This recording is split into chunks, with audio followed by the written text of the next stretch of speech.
Shrines, so an 80% track record. Dignitas, of course, not really bad on this map either. 2-0 on Infernal Shrines. So both of the teams pretty successful. But if the last game showed anything, then it's like you cannot give Dignitas an inch or they'll take a mile. Yeah. Gotta keep in control. Gotta hold them at bay. And find a moment where you're able to get the advantage. And we haven't seen anyone really pull that off except for Team Liquid. And Team Liquid even was in a spot where they were incredibly far behind. They just had a really good comeback, a couple of good pickups on a new wreck that was diving a little bit too far forward, and eventually were able to take Dig to the late game and get a win. Can Fnatic find that success somewhere in this series? That really becomes a question today. And already strong starts into the draft again, since Dignitas seems to have completely subscribed to the idea of getting rid of Greymane, because they know how important Greymane is in most of the compositions that Fnatic plays. A lot of the aggressive compositions we talked about in the past with Anubarak just centered around Greymane as a major source of damage after the setup. So with Curse Bullet or with Go for the Throat for the backline. So right now Dignitas is just saying from the get-go, we know it's something you need and we take that away from you no matter what. So once again, they ban him out. Of course, this is another map where Greymane is also absolutely fantastic through the poke outside of the shrine. But an early pick on Diablo here for Dignitas, and that's super interesting because if anything, you would have probably expected Fnatic to think about taking Diablo in the later part of the draft. But with that high of a priority, Fnatic has now to think about a lot of other possible aspects as well. Are you worried about Medivh being picked? That's one question that they need to answer then later on. Yeah. For now they go into Hanzo and Blaze, but Dignitas still has a lot of openings here. I mean, we have even Tracer around, we have Malfurion again if you wanted to play them.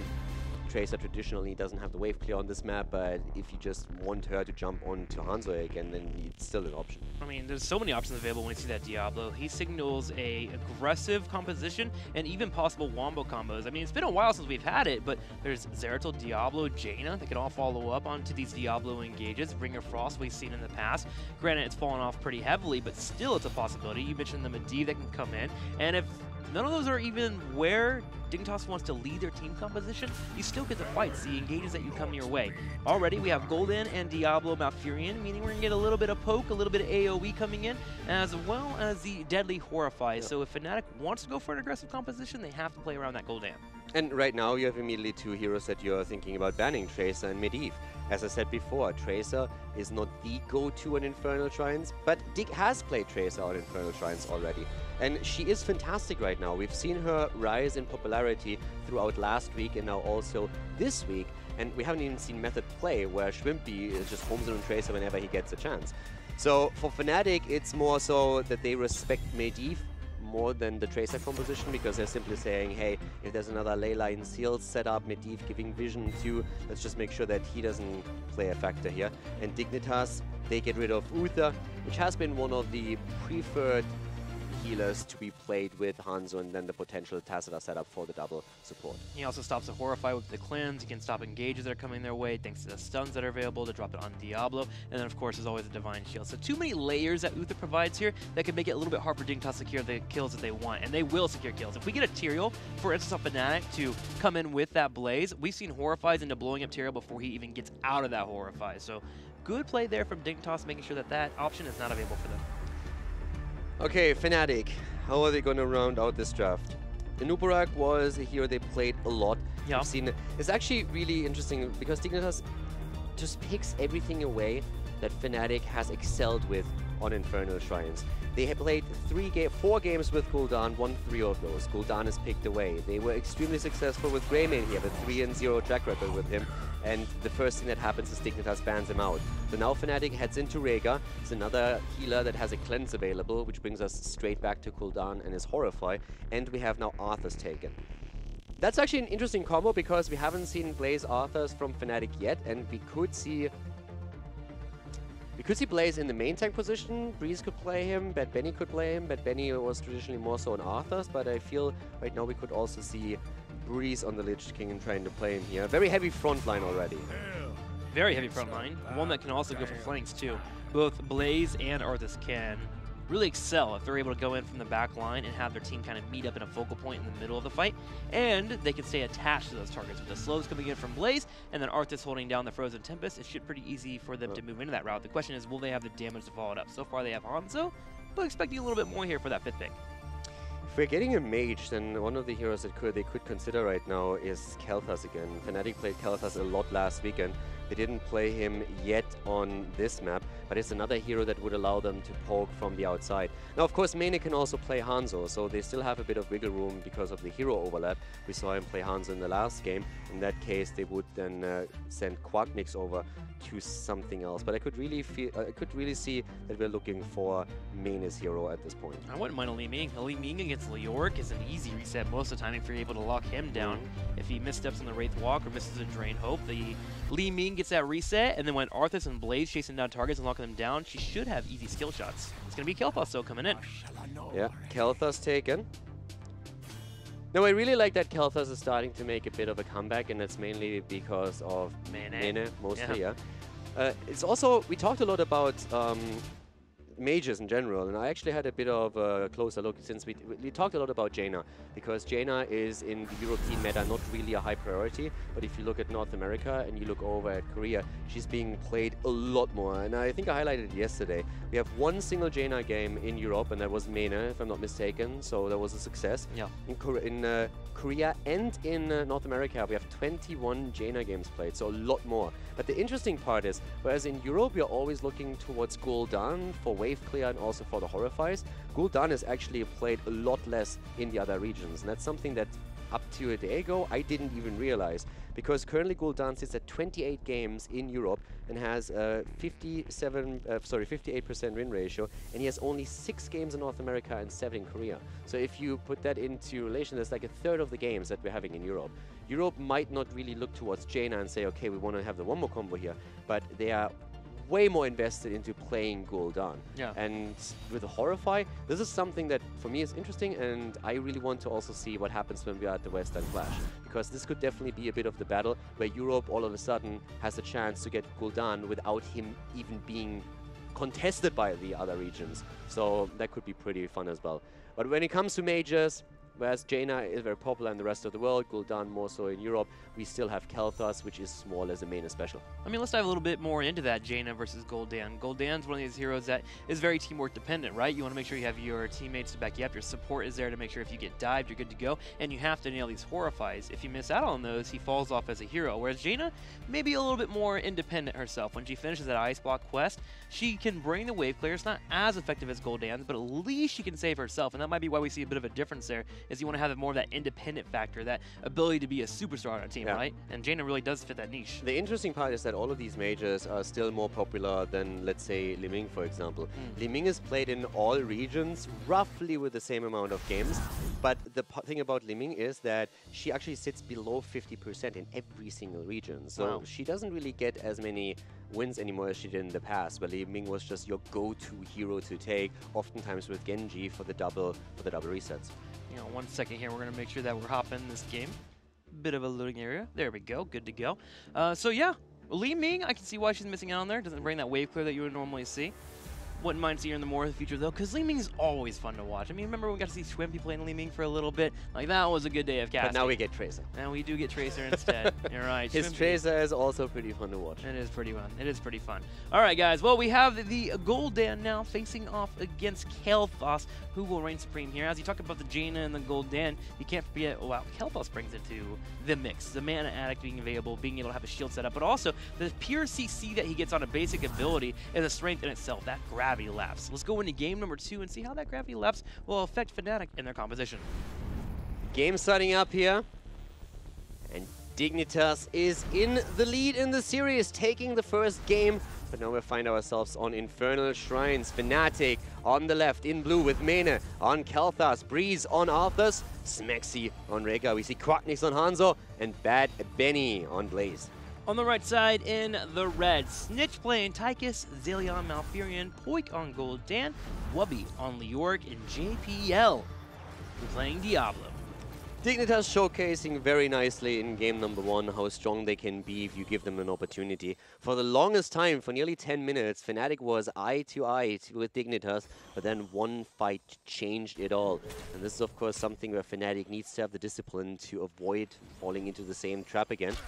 We have at the front JPL with Diablo, second time in the series that they are relying on the aggressive frontliner here. And at this point for Fnatic, a lot hinges on the ability of Arthas and Blaze to keep the backliners safe.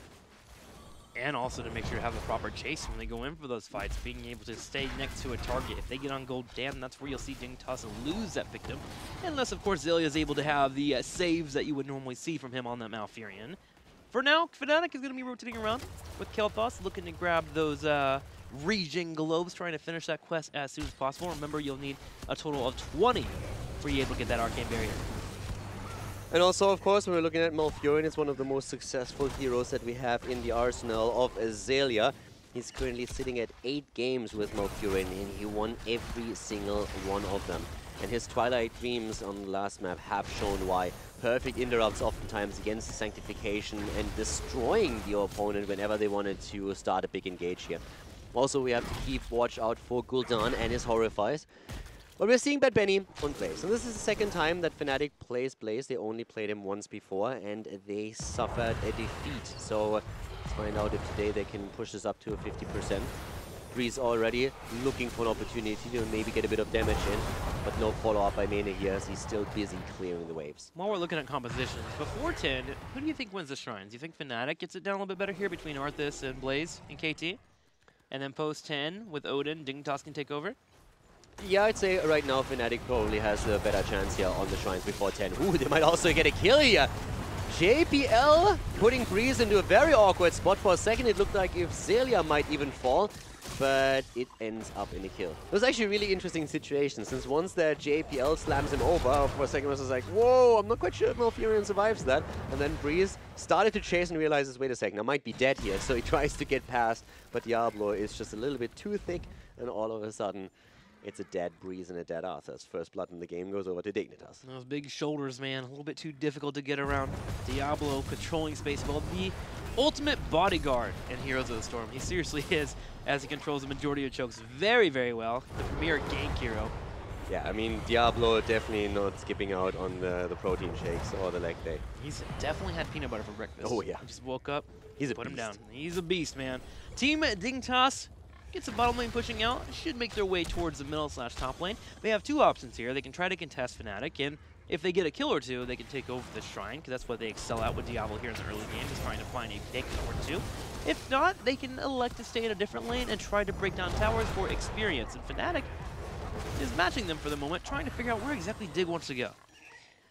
Yeah, and Dig is just making sure that they have Leoric on the Shrine as it spawns. So they already attempt to take a slight lead here, but Bad Benny is on the case. And Fnatic is slowing down any potential rotations from Dignitas. They already figured out that they're going to have a better chance with Blaze going up against Leoric up to the top. So now they are trying to buy some time. Leoric with the engage here against Quadnix.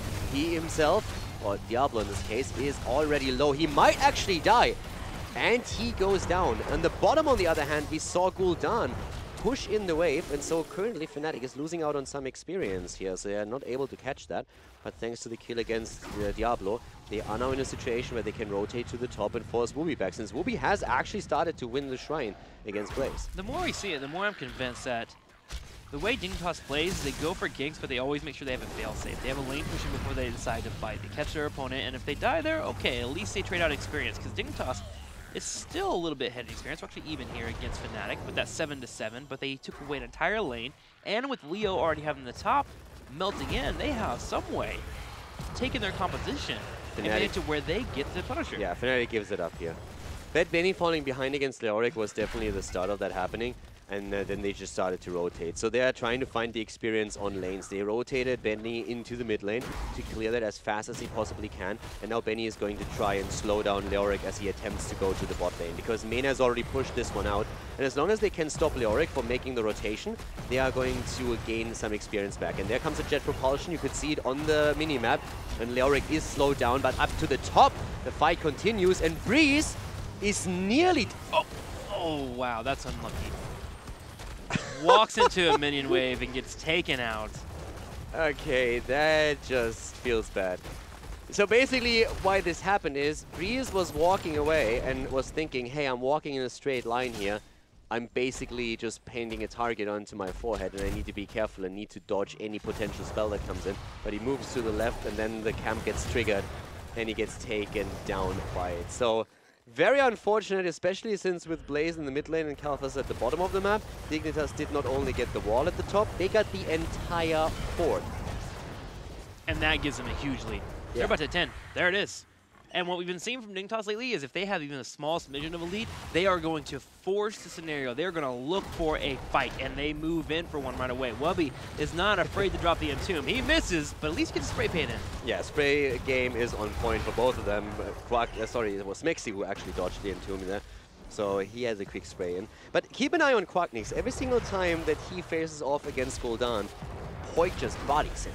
The hit point pool of Hanzo drops down so massively every time the two face off against each other, and we observed that now several times. So Quacknix is forced back over and over again. But he talked about the aggression, and Dignitas is showcasing it. They're trying to get the fort in the mid lane, or at least put some extra damage on it. But now that they realize that Fnatic will hit 10 themselves, they're a bit more hesitant and are willing to walk away just to make sure that they're not caught fighting underneath the fort.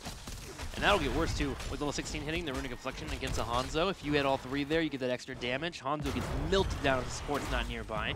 I also like how Dignitas showcased that aggression that we were talking about, but also made sure to soak the lane. They put 2 in the bottom to continue to make sure that they still have this level lead over their opponents, and they force Fnatic to kind of float around the map and play defensive, which opens up the mercenary camps for Dig to get ready for the next shrine. Yeah, JPL just safeguarding Snitch for now. Helps out with the last few hits, but up to that point just trying to create some space for him. And now we have both of the teams already preparing the camp at the top. And none of them taking it, just scouting out the area and saving. You can still see on the minimap that Gul'dan is hovering at the top right towards the camp as well. They took it earlier, so they are just waiting for the shrine to be announced so that they can put the camp onto the lane with the perfect timing. And this is how you can maximize the value that you get out of a camp, just simply trying to make sure that you sync it up with the objective so that you create another hotspot for your opponent's team that they have to deal with. And both of them are doing a good job with that. Also very important, we just saw that activated. Mane completed his level 1, so Mana Addict is now ready, the quest completed, and that is definitely going to help him in these fights. Never give anything for free to your opponents. That's what both of our teams are doing here. Wubby comes over to show himself, making Bad Bunny grab it earlier. By forcing your opponent to grab their Merc Camp earlier, you can defend it, especially with them having that Leo. And now with the Shrine activating it, around about 20 seconds when you normally grab it there, and we have Poik walk right over, grab that, and now we'll have the top lane pushing in. And Fnatic got cold feet. They took their own camp first. So now we have Leoric dealing with the camp, while their own camp is just on the way. So that lane is in the end going to work out in favor of Dignitas. The problem for Fnatic in general is they are going to fight against a talent advantage again. So very likely that they have to give up the Punisher here. Unless they get an early kill and snipe someone on the map, I don't see them win the Punisher. They get a slight lead here, but Dignitas is waiting for 13. They have it now. And with that, they have an easy time moving in. I don't think that Fnatic can fight against this. Breeze is cut away. There goes the Entomb into a Diablo charge. The cleanse will come out, but Breeze gets focused. Ancestral Healing does come in and allow for him to survive. Xillia had to use Twilight Dream though. Yeah, and they're forced into the fight. We already have the ults all used. Only Bunker not ready yet. There we go. And still the lead for Dignitas as they are taking more and more of the minions. Fnatic actually holding up pretty nicely, but the problem is that they already committed to all of their cooldowns, whereas Odin hasn't been popped yet. Sorry, Odin is still active. Horrify is the one that hasn't been activated yet. But Odin does go down. That's helpful there. Fnatic can now step up a little bit here, even at a talent disadvantage, and control that front line. Remember, they are pretty robust between Blaze and Breeze. Breeze going in on the right side on Gul'dan. Can he get on Poik? Nah, Xillia's there to keep him alive. Charge comes in. JPL puts Breeze against the wall. Icebound Fortitude will keep him alive for now, but he is taken out of the fight. Fnatic is doing a lot better than I thought, but I still don't think they can take this Punisher. The 13 talents are such a massive power spike for Dignitas, and now they take it. So the cooldowns are burned, and Fnatic is moving out. They still don't have 13. Here comes another Entomb, and they are going for Bad Bunny. He's trying to escape using the bunker and doing well, but wow, he actually makes it. incredible play there by Bad Benny, putting himself in a spot where the bunker allowed him to get out. Juked a couple of times and then got the disengage, came to his teammates that had their arms open to save him, but here's the issue. Remember us talking about those mercenaries for a good 30 seconds and how important they are? They're already putting damage on a keep. And coming back to the same question that we had in the last game, why take the fight? They posture around, and when they see Dignitas moving in, they try to move away, and they get forced into the fight because of the Entomb. But why be there in the first place when you know that your chances of getting the Shrine against the 13 talents are pretty slim? Because those 13 talents, they're a really big power spike for Dignitas. They have Neo Steel Coating that keeps Tigers a lot safer. They have also then, of course, Malfurion with the Ice Block. And right now, the top keep has taken damage. The Shrine is still in the hands of Dignitas. And Dignitas moves through the bot lane right now. They go for Breeze. Ancestral could be used. And there it is. As we're seeing Dignitas taking the 13 versus 13 fight. But the Horrify hits the front line. The bunker will come out, but he's low in that bunker. He's sitting there, and JPL was waiting. JPL goes in, gets the kill right away. Snitch looking at Breeze. Breeze will be able to kite away, but there's still a Punisher getting a little bit more damage on that keep. Yeah, and now we're seeing them 3 levels ahead. So, what's the alternative? The alternative is that instead of fighting the fight, which didn't suffer in them losing heroes, it was just a big trade, you could have split out onto 3 lanes. That allows Dignitas to get the punch a little bit faster.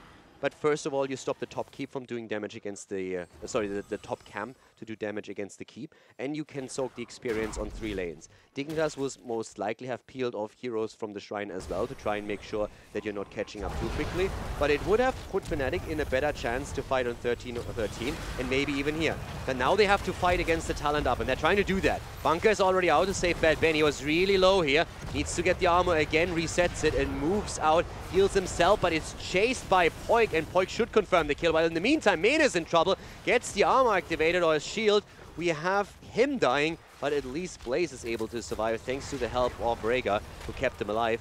On the other hand, Breeze is in trouble and has to pop the army. He's trying to fight that fight with Snitch, and that is actually something where he could maybe even punish Tigers a bit, but with Whoopi moving in, it's all of a sudden a 2-for-1, and a bit unlikely that he can sustain that.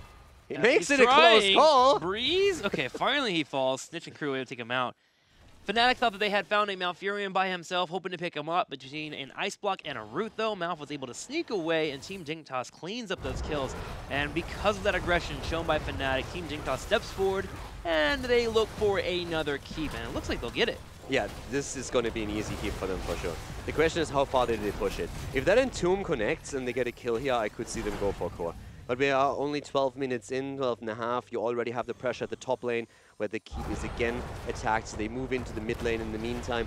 Fnatic has to react to the top, so you can just open the wall here. You already know that the next Shrine is activating in the middle of the map. So Dignitas is just fully prepared to make the play for the Punisher and then move through the middle again. They are so far ahead. They hold the 16 advantage. They're closing in. I mean, not quite on 20 yet, but they are, at this point, numerically 4 levels ahead is 3 basically. So 2 levels away from 20. Dominant position for Dignitas again. Yeah, it looks like Fnatic's getting to a point where they'll have one more fight available in them to try and get a couple of kills, especially when that 16 hits. And if that doesn't work out for them, Team Dignitas can hit level 20 and end the game. That's kind of what it looks like in terms of the trajectory that we are on here. So Fnatic doing their best to soak where they can. They need a full level here in the next 30 seconds, or they're going to be hurting. Yeah, hey, again, it comes down to that one fight that they took, and it's a very similar picture to what we've seen on Towers of Doom.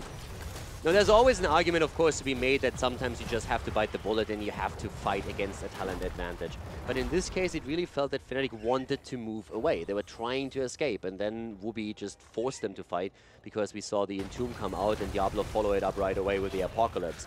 So if Fnatic gives the Shrine up earlier, then they probably end up in a better scenario. Now they're 3 levels behind. They're going to try and get 16. And this is then the fight they have to take.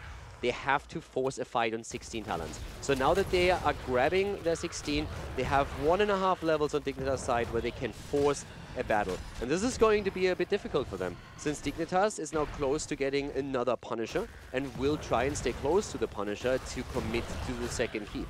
So Fnatic has to somehow get past the Punisher and force the fight here. But Smixy's getting caught, and that's a nightmare. Whoopi lands the Entomb. JPL has gotten low, but the Horrify will keep him alive. The Punisher comes in for the assist, jumping straight onto Breeze. He gets murdered down there. JPL will respawn right away soon here. Bunker allows for an escape route for Fnatic, but 2 fall. Yeah, and Mena is now also slowed down. He's not going to survive. He goes down as well. So we have 9 kills against 2. And as I said, you want the fight on 16, but this is not the fight you want. First of all, Smexy getting caught there is a massive problem. You can't lose your support this quickly. There wasn't even a chance for him to use the Ancestral on anything. Nobody else was low. He was the only one that got targeted. And now Dignitas can, of course, not only complete the keep in the mid lane, they can go for the core right away. 20 is also very close for them. Once again, the Punisher jumps in, and Fnatic is desperately trying to defend here, but this is not looking good for them. This is not looking good here. The core continues to fall, 40% down to 30, down to 20. Fnatic comes out of their base hoping to fight, but it is too late. Dignitas continues to be the real deal and gets a 2-0. Great play by Dig, and Fnatic needs to be a